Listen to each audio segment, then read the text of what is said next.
अब आप बताइए, अगर माइंड रिन्यू हो जाए तो शब्द भी रिन्यू हो जाएंगे, बॉडी लैंग्वेज भी रिन्यू हो जाएगा। इसीलिए यहां पर लिखा गया है, जब तक आपका माइंड रिन्यू का मतलब समझते हैं? हम भारत में रहते हैं, हमारे यहां पर कुछ चीजें रिन्यू करवानी पड़ती हैं हमें, लाइसेंस, बहुत सारी बातें होती हैं जो को रिन्यू करवानी पड़ती हैं। आप जानते हो, ये बिल्कुल ऐसा है कि कोई टाइम था आप वचन को बहुत पढ़ते थे, लेकिन आपने जांचा, अब फिर से आपको लोगों की छोटी छोटी बातें हर्ट कर रही हैं। अब आपको फिर से लोगों के बिहेवियर्स आपको हर्ट कर रहे हैं। अगर एक टाइम पे, एक समय में ये मन नया हुआ भी था, तो बाइबल बताती है रिन्यू, फिर से नया करना पड़ेगा, नहीं तो क्या होगा?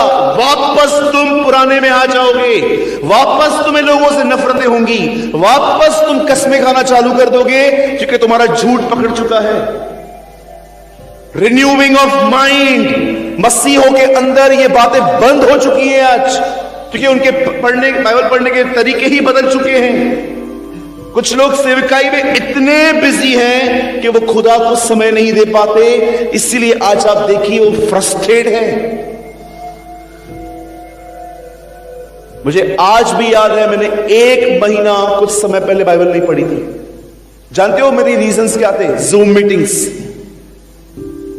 एक समय था जब मुझे बहुत, मैं अभी जूम मीटिंग्स लोगों के लिए कम करता हूं, अपने चर्च के लिए बहुत ज्यादा करता हूं। पहले 2020 में मैंने बहुत जूम मीटिंग्स की, एक दिन में 3-3, 4-4 मीटिंग्स हो रही थी, कभी यूके के लिए, कभी मलेशिया के लिए, कभी हॉलैंड के लिए, कभी इंडिया के लिए, कभी लोकल पास्टर के लिए। मैं इतना बिजी हो गया, मैं इतना टायर्ड हो जाता था बोल बोल के। एक दिन जानते हो क्या हुआ? मैं कार में बैठा था, मैं अपनी टीम के साथ कहां जा रहा था, और मैंने अपने टीम के अंदर एक बंदे को बहुत चिल्लाया, और जब चिल्लाने के बाद हम लोग खाना खाने के लिए बैठे, मैंने अपना सर पकड़ा, मैंने कहा प्रभु ये मैं नहीं हूं यार, मैं ऐसा बिल्कुल नहीं हूं, मैं ऐसा बिहेव क्यों कर रहा हूं? तब मैंने उस भाई को साइड में लेके उससे कहा, brother I don't know brother, मुझे क्या हो गया? आपने शायद थोड़े अलग टोन में बात की, पर मेरे अंदर इतना ब्लास्ट क्यों हुआ मुझे पता नहीं है। तब मुझे परमेश्वर ने कुछ बातें दिखाई। रिन्यूइंग ये रोज होना चाहिए। आज अपने आप से एक क्वेश्चन कीजिए, क्या आप प्रतिदिन वचन के द्वारा क्या अपने मन को नया कर रहे हैं? क्या आपकी सोच नई हो रही है?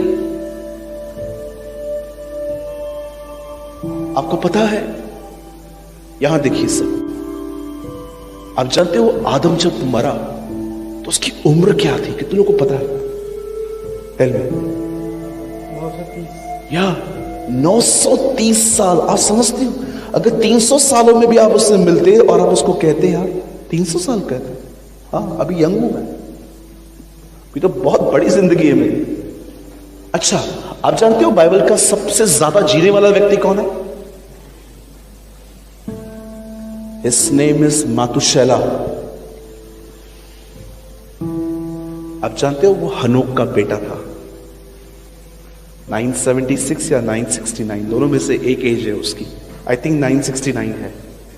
आप जानते हो इब्राहिम कितने साल जी? 175। आप जानते हो लेमेक कितने साल जिया? क्या आपको ये पता है हमारे अर्ली फादर्स कितनी लंबी जिंदगी जी के गए? 800 साल, 900 साल, 500 साल तो उन दोनों में नॉर्मल चीज थी। हनोक 365 साल प्रभु के साथ चला, 300 साल 65 साल में खुदावन से मिला वो। अब आप मुझे बताइए, यहां देखिए कितनी उम्र बची है आज। काजू बादाम खाओ तो 70, नहीं तो 40-50 में आदमी खत्म हो जाता है। मैंने कोविड सेकेंड वेव में जवानों को जाते हुए देखा, मात्र 28-30 साल के लड़के, उन्हें लंग्स में कोविड घुसा, खत्म, 14 दिन में आदमी खत्म। मैं एक से मिलने गया, 20 लीटर का सिलेंडर लटका हुआ था उसके पास में, और फिर भी वो उसका 1 सेकंड के लिए मास्क मेरे सामने निकालता गया। आप जानते हो वो ब्रीथिंग ऐसे ले रहा था, खींच रहा था। मैंने उसको बोला, नो, उसका मास्क लगा दो यार, मुझे डर लग रहा है। वो ऐसे ऐसे लंग्स था ना, लंग्स ऐसे खींच रहे थे। 28 साल का लड़का। क्या हो रहा है आपको पता है? क्यों लोगों की मेंटल कंडीशंस ऐसी हो गई हैं? डिप्रेशन, परेशान, दिमाग का चलना, पता नहीं जो कर रहा हूं रिजल्ट आएगी कि नहीं आएगी, शक, अविश्वास। जानते हो रीजन क्या है? माइंड रिन्यू नहीं हुआ है। खुदा बदल चुका है, उनका मन वही है। अगर आप मुझे सच में मुझे फॉलो करते हो ना यूट्यूब पे, कहां पर भी, तो मैं आपको एक बात कहना चाहता हूं। मैं नाश्ता, चाय बाद में लेता हूं, मैं सबसे पहले वर्ड कंज्यूम करता हूं।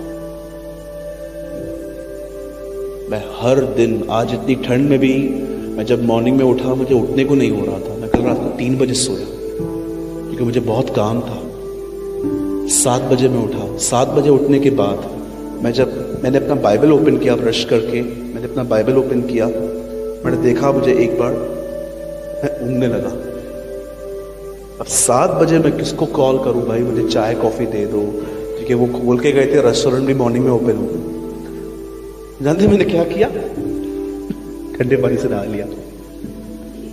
और जब मैंने ठंडे पानी से नहा लिया, प्रभु, मेरे पूरे हाथ पैर, मेरे दांत मस्त मिल रहे थे, आपस में गेम खेल रहे थे अंदर, कि मेरी नींद चली गई। उसके बाद मैंने वर्ड रीड किया। मैं पतरस के बारे में पढ़ रहा था, कैसे वो यीशु का पीछा कर रहा था। उसने अपने स्वामी को देखा था, वो तूफानों में सोता था। जब वो जेल में गया तो बिल्कुल अपने स्वामी की तरह वो सोया।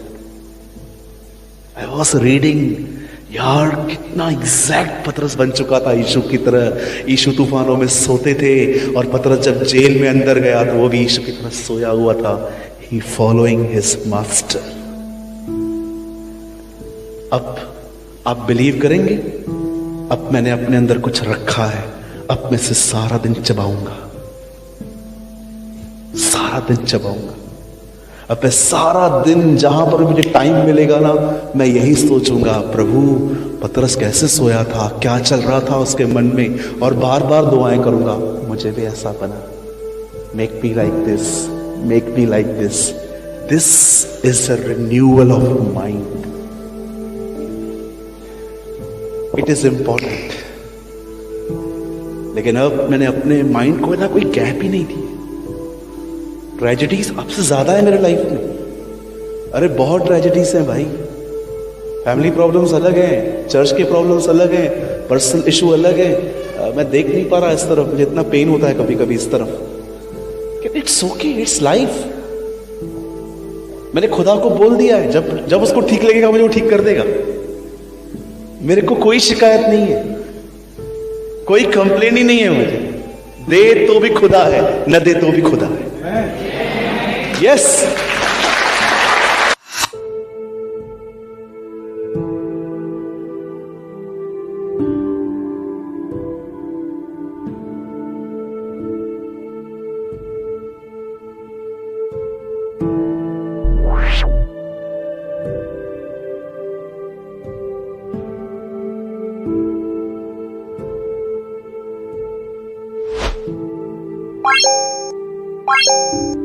Bye.